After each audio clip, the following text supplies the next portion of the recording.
본문은 이사야와 같은 시대에 활동했던 선지자가 나옵니다. 그 선지자가 누구냐면 미가 선지자라고 하는 사람이 나와요. 미가 하나님으로부터 받은 말씀을 예언했던 사람이었습니다.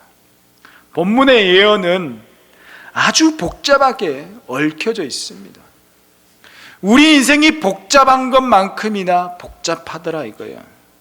1절은 아수르의 침략으로 고통받고 있는 유다의 그런 형편들을 기록해놨고요, 2절은 메시아의 탄생을 통한 하나님의 위로의 말씀이 있다라고 이야기를 하고 있어요. 그리고 3절은 아마도 바벨론에 의해서 포로 생활과 또 회복을 이야기하는 것을 기록해놨고, 4절은 그 메시아가 여호와의 능력과 힘을 입어서 당신의 백성들을 다스릴 것이다 라고 이렇게 말씀을 하고 있습니다. 이처럼 역사가 복잡하게 이어가는 것을 말합니다. 하지만 성경은 하나님의 역사가 좋은 일과 나쁜 일이 번갈아 가는 것을 말씀하지는 않습니다. 본문은 유다의 역사가 복잡하게 진행되지만 그 안에는 지속적이고 일관된 흐름을 가지고 하나님께서 그 역사를 이끌고 계시더라 이거예요. 그러므로 우리는 복잡한 세상에서도 분명하고 강력한 능력으로 우리와 함께 하시는 그런 하나님을 봐야 된다라고 하는 것입니다. 이사야와 미가 선지자는 주전 700년에 예수 그리스도의 탄생에 대해서 말씀을 하고 있습니다. 아직 태어나지 않는 예수에 대해서 이야기를 하고 있더라 이거예요. 그로부터 700년 후에 예수 그리스도께서 이 땅에 오셨음을 말씀하고 있더라 이거예요. 그리고 다시 지금 2000년이 지난 오늘 우리는 주님을 믿음으로 은혜를 누리고 있더라 이거예요.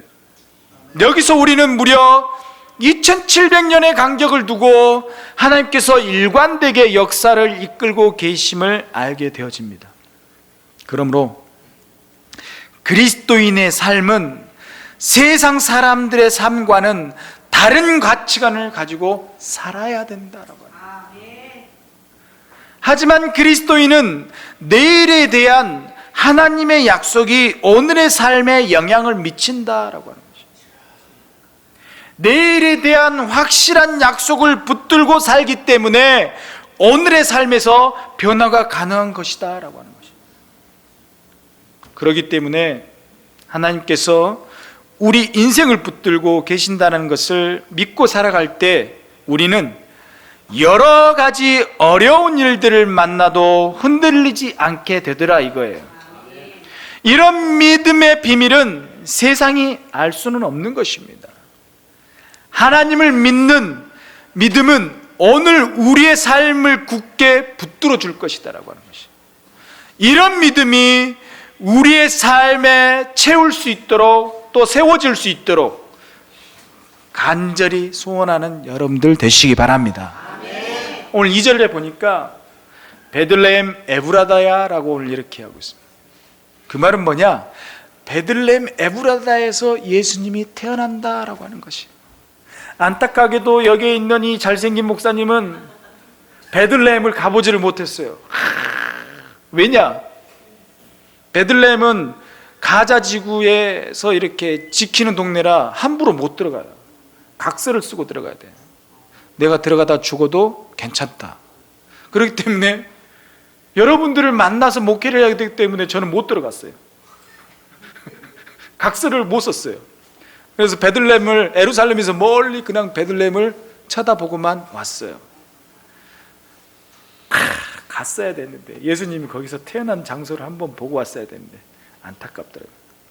본문은 세상의 가치관과 성도의 가치관이 어떻게 다른지 두 가지 점을 오늘 보여주고 있습니다.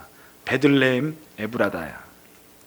첫 번째는 2절에 나오는 메시아가 예수님이 베들레헴에서 태어난다라는 예언의 말씀이 담겨져 있는 것입니다.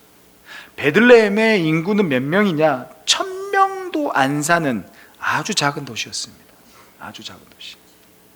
생각해 보세요.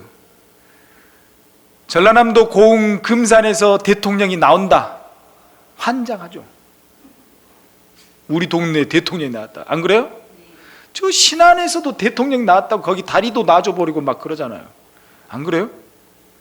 또 여기 뭐 대통령이 봉화마을에 나오면 거기 완전히 막 난리가 나요, 동네 사람들이. 그런데 베들레헴이라는 이 1000명도 안 되는 작은 도시에 예수님이 거기서 태어나신다라고. 이 동네 사람들이 얼마나 좋겠어요. 근데 그게 언제 태어날지를 모르고 있는 거예요. 그냥 계속 좋은 거예요. 메시아는 작은 도시에서 태어날 것이라는 것을 예언을 받게 되어집니다. 이 약속은 당시 정말로 어려움과 고통 가운데 있는 사람들에게 매우 큰 위로와 용기를 주었다라고 하는 것이에요. 그들은 메시아가 오실 것을 강하게 기대하면서 하루하루를 아주 기쁨 가운데 살고 있었습니다. 우리도 그렇지 않습니까? 열방교회 하나님께서 분명히 100명 이상을 채워주실 겁니다. 그 기대 속에서 우리가 하루하루를 기쁨으로 예배를 드리고 있지 않습니까?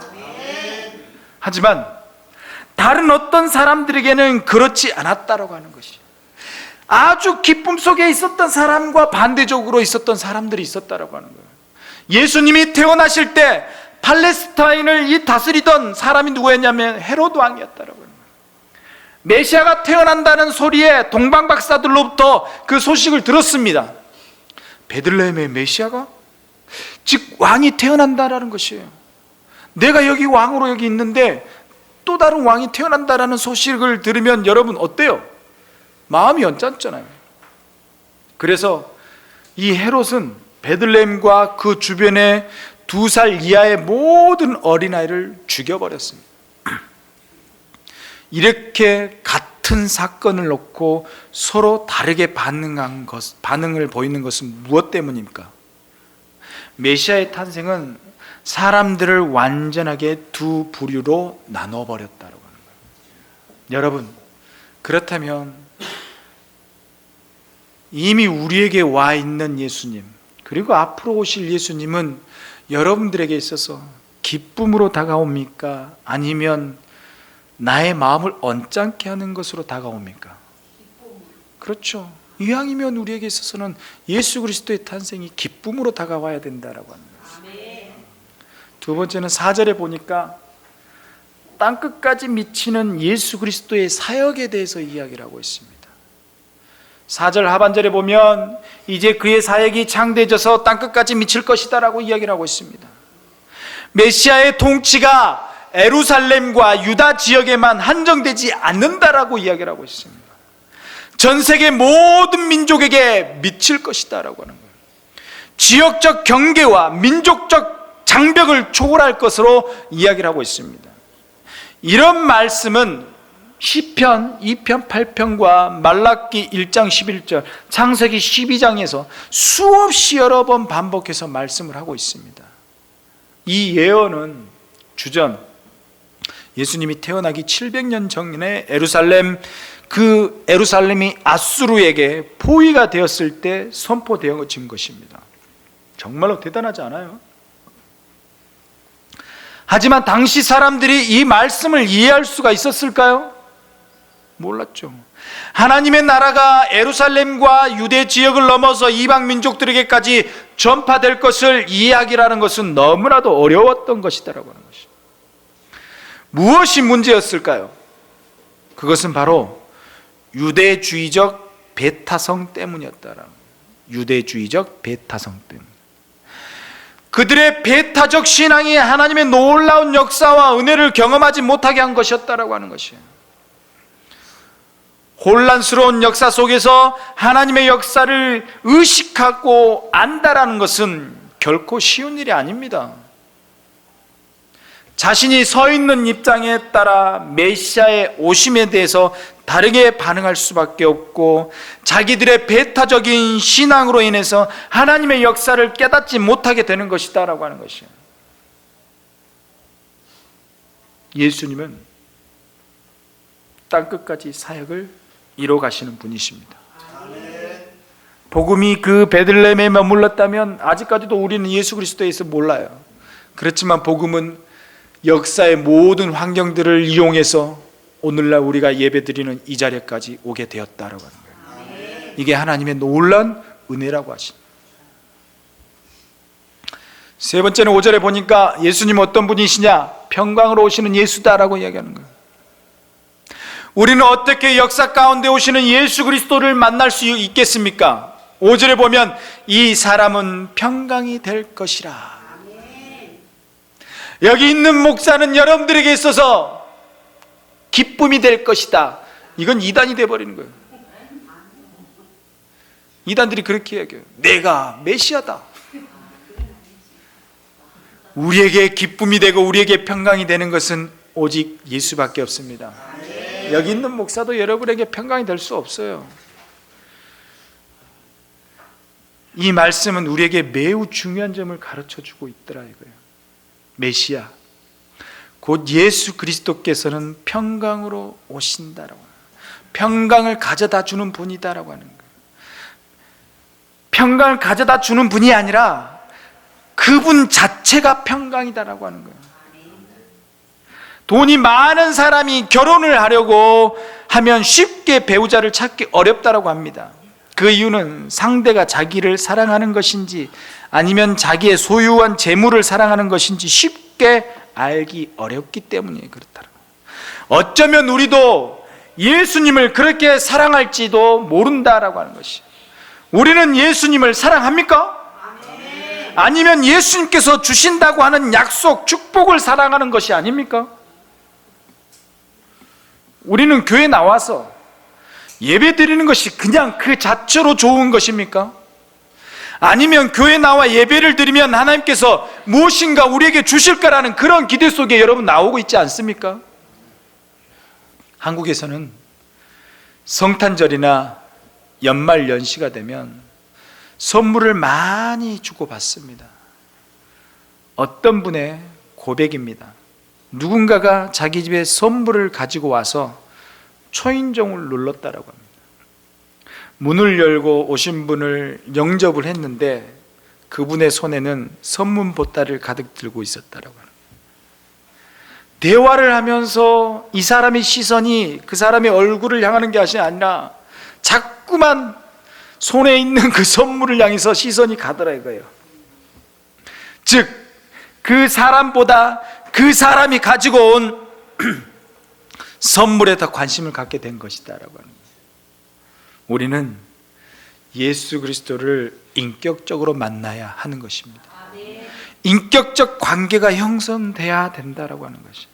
다시 말해서 그냥 그분이 좋아야 한다라고 하는 거예요. 예수 이름만 들어도 나는 좋다라고 하는 거예요. 예수님이 좋은 걸 어떡합니까? 이렇게 해야 된다는 거예요. 예수님이 오늘 나에게 조기 반찬을 주시고 예수님이 오늘 나에게 호박죽을 주시고 그래서 나는 감사합니다. 그래서는 된다 안 된다? 안 된다라는 거예요. 그냥 예수 그 자체로만으로도 나는 기뻐야 된다라고 하는 거예요. 그분의 손을 보지 말고 그분의 얼굴을, 그분의 눈을 보아야 된다라고 이야기를 하는 것입니다. 마태복음 1장 23절에는 예수 그리스도께서 임마누엘이 되셔서 우리 가운데 거하신다라고 이야기를 하고 있습니다. 그분은 하나님이십니다. 그분은 우리 가운데 거하신다라고. 이처럼 놀라운 일이 어디 있겠습니까? 그분은 평강이 되셔서 우리 안에 거하신다라고 하는 거예요. 내가 예수를 믿는 것만으로도, 내가 예수 이름을 부르는 것만으로도 내가 기쁨이 있어야 되고 평강이 있어야 된다라는 거예요. 그래야지 내 안에 누구 있다? 내 안에 예수 있다. 드라마에서 그랬잖아요. 내 안에 너 있다? 절대 no. 내 안에 누구 있다? 예수 있다라. 누가 물어보면 넌 누구냐? 그럼 내 안에 예수 있다. 아멘? 그래야지 내가 평안할 수 있고 평강이 있는 거예요. 그런 삶이 돼야 된다라고 하는 거예요. 그런데 우리는 그분의 존재를 너무나도 쉽게 잊어버린다라고. 예수님은 잊어버리고 그냥 예수님 그냥 거기 계시고 나한테 평강만 주십시오. 이럴 때가 너무나도 많다라고. 평강이 예수 그리스도와 따로 이렇게 존재한다라고 생각할 때가 많아요. 그거는 정말로 노예노 착각이라는 거예요. 예수만 믿으면 평강이 따라올 줄로 믿습니다. 평강이 예수 그리스도와 따로 존재하지 않고 그렇게 살아가는, 예수만 믿고 살아가는 우리들이 돼야 된다고 하는 거예요. 우리는 그분과 함께 하는 것에 익숙해 있지 못한다라고 하는 거예요. 성도는 그분과 함께 하는 것에 익숙해져야 되는 것입니다. 여러분, 예수님과 함께하는 익숙한 삶을 사시기 바랍니다. 그분의 손에 들려진 선물이 아니라 그분과 함께 거할 때 진정한 은혜와 능력을 맛보게 된다라고 하는 거예요. 저도 그랬어요. 어렸을 때 교회를 가면 예배도 막 지루하고 전도사님이 설교하는데 뭔 말인지 모르고 아무것도 안 들려요. 공각 공부인데 공각 공부는 왜 또 지금 와서 생각하면 선생님들은 대단한 것 같아. 그 공각 공부를 단 15분 동안 가르치기 위해서 밤새도록 공부하고 머리에 짜들고 막 해가지고 막 전도사님보다 더 열변을 토해. 막 침이 나올 정도로 예수가, 초등학교 2학년들이 뭘 알아, 막 예수가 너네들을 막 혼자는 막 열변을 통해. 우리 애들은, 친구들은 전혀 그런 거 보지도 않아요. 뭘 봐요? 선생님의 가방 안에 있는 초코바이와 사탕을 보면서 주님 공부 끝나게 해주세요 이러면서 우리는 버텼던 것 같아요. 그와 마찬가지로 우리는 이 그분과 예수님과 함께하는 것에 익숙해져 있지 못하는 게 많다라고 하는 거예요. 그분 손에 들려진 선물이 아니라 그분과 함께 갈 때 진정한 은혜와 능력을 경험하는 여러분 되시기 바랍니다. 여섯 번째는 7절 8절에 보니까 이슬과 같은 은혜, 사자 같은 능력에 대해서 이야기를 합니다. 우리 안에 메시아 되신 예수 그리스도께서 계시면 어떤 일이 일어날까? 성경은 두 가지로 이야기하고 있습니다. 그 첫 번째는 뭐냐면 7절에 보니까 여호와께로부터 내리는 이슬 같다라고 하는 거예요. 여러분, 참 이슬 아니에요. 착각하면 안 돼요. 팔레스타인이란 이 지역은 여러분 지금부터 잘 들으셔야 돼요. 나 진짜 우리 성도들 한번 데리고 예루살렘 성지순례 한번 가봤으면 좋겠어. 왜냐하면 저는 그때 못 모르고 그냥 아무것도 모르고 갔는데도 기분이 지금까지 생각나요. 이제 저 알기 때문에 우리 성도들을 데려가면 가르쳐 줄 수 있을 것 같아요. 이 팔레스타인이란 지역은 5월부터 10월 달까지가 건기예요. 건기가 뭐예요? 비가 잘 안 온다는, 비가 전혀 내리지 않는다고 합니다. 그 대신에 매일 밤마다 서쪽 지중해 쪽에서 불어오는 찬바람을 타고 이 팔레스타인 지역에 뭐가 내리냐? 이슬이 내려요. 할렐루야. 이 이슬이 내려지는데 이 이슬이 내려지는 것을 가지고 농사를 짓기 시작합니다. 정말로 하나님의 놀라운 은혜입니다. 이거. 우리는 물이 있어야지 농사를 짓는데 이 사람들은 그 이슬만 가지고도 농사를 짓는 거예요. 그래서 신명기 33장 13절에 뭐라고 하냐면 이슬을 하늘에서 내려주시는 선물이다. 우리가 아침에 어렸을 때 아침에 일찍 나가보면 이 길가 이렇게 민들레나 어떤 나무에 이슬이 촉촉히 맺혀져 있는 거예요. 거기를 쭉 이렇게 쳐다보면 햇빛이 딱 비쳐가지고 눈이 파닥파닥 이럴 때를 경험할 때가 있어요. 그런 경험 없죠?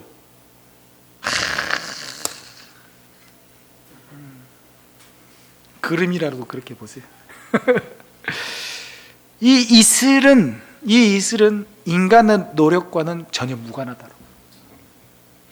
그러므로 본문 7절의 하반절 말씀처럼 그들은 이 일을 위해서 사람의 힘을 구하지 않습니다. 사람을 기다리지 않는다라는 거예요.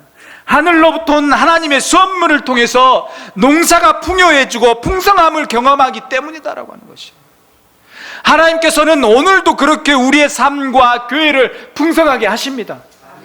그것은 하나님으로부터 오는 은혜로만 가능하다라고 하는 것이에요. 우리는 그분의 손을 보지 않고 그분의 눈을 보면서 그분과 함께 거할 때 그분은 우리에게 그분만이 주실 수 있는 은혜와 사랑으로 풍성하게 채워주실 것이다 라고 하는 것이죠. 성탄절을 준비하는 대강절 기간입니다. 우리의 마음에 그분이 주시는 이 은혜로 풍성함을 누리시기를 바랍니다.